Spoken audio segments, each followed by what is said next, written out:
ইলাস্ট্রেটরে যদি কখনো বাংলা সংযুক্ত অক্ষর লেখা না হয়, সেক্ষেত্রে আমরা অক্ষর কেটে জোড়া লাগিয়ে সংযুক্ত অক্ষর তৈরি করতে পারি বিকল্প উপায়ে। শব্দের নিচে কোনো অক্ষর যুক্ত করে সংযুক্ত অক্ষর তৈরি করতে হয়, তাহলে আমরা যেভাবে সংযুক্ত অক্ষর তৈরি করব, যদি আমরা ল সংযুক্ত করি, এই লটির উপরের মাত্রা কেটে দিতে হবে। তারপর আমরা লটিকে অন্য একটি অক্ষরের সাথে সংযুক্ত করে সংযুক্ত অক্ষর বানাতে পারি। উপরের মাত্রা কাটার জন্য প্রথমে আমাদেরকে এটাকে সিলেক্ট করে নিতে হবে। তারপর এখানে মাউস রাইট বাটন ক্লিক করে এখান থেকে আমাদের ক্রিয়েট আউটলাইন করে নিতে হবে। তারপর এখান থেকে আমি রেক্ট্যাঙ্গেল টুল হতে পারে বা পেন টুল হতে পারে, যে কোনো টুল দিয়ে আমি এই মাত্রাটিকে মাইনাস করে দেব। তো আমি রেক্ট্যাঙ্গেল টুল নিব, নিয়ে এইভাবে আমি যতটুকু মাত্রা আমার কাটা দরকার ওইভাবে আমি ধরে নেব। নেওয়ার পর এই সিলেকশন টুল দিয়ে আমি সম্পূর্ণটিকে সিলেক্ট করে নেব।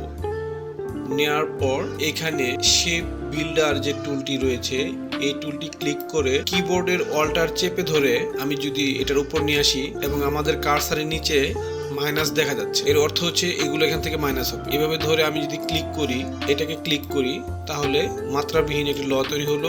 এখন সহজেই সংযুক্ত করতে পারবো।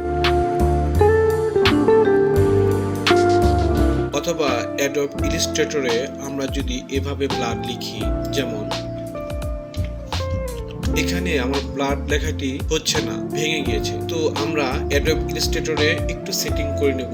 সেটা হচ্ছে এডিটে যাব, প্রিফারেন্সে যাব, তারপরে এখান থেকে টাইপে যাব। টাইপে যে আমরা এখানে শো ইন্ডিক অপশন, এটাতে টিক চিহ্ন বসিয়ে দেব, দিয়ে ওকে করে দেব। এখন যদি আমরা লিখি ব্লাড,